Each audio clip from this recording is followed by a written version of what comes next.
గర్వంగా చెప్పుకుంటున్నాం. మేము మదిరే గ్రామాన్ని మేము మండలంలో చేర్చమని కోరలేదు, అది బాగా గుర్తుపెట్టుకోండి.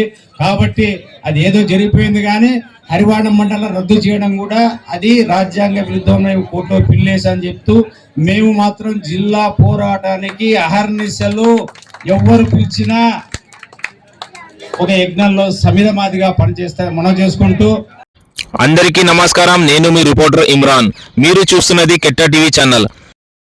ఇంకా ఒక్కటేమంటే, ఈ రోజు పేపర్ చదివి ఉంటారు, చంద్రబాబు ఒక మాట అన్నారు, రాబోయే ఎన్నికల్లో అందరూ కూడా స్థానిక సంస్థల్లో ఏకపక్షంగా గెలవాలని.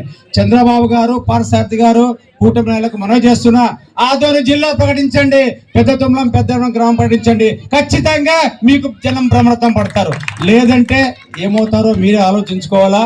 ఖచ్చితంగా చంద్రబాబు గారు, పార్థసారథి గారు, మీనాక్షి నాయుడు గారు, అదేవిధంగా జనసేన మల్లప్ప గారు అందరికీ మేము మనవి చేసేదంటే, ఆదోని జిల్లా ప్రకటించండి, మీ నాయకుల్ని గెలిపిస్తాము అని చెప్పేసి నేను హామీస్తూ, నేను చెప్పడం కాదు, ప్రజలు గెలిపిస్తారు.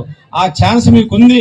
పోట్టుకుంటే అది ఏం పోట్టుకుంటారో మీరే అనుభవిస్తారని చెప్పుకుంటూ కొద్ది కాలాతీతం క్షమించమని కోరుకుంటూ రోజు కావాలి కావాలి కావాలి కావాలి కావాలి కావాలి.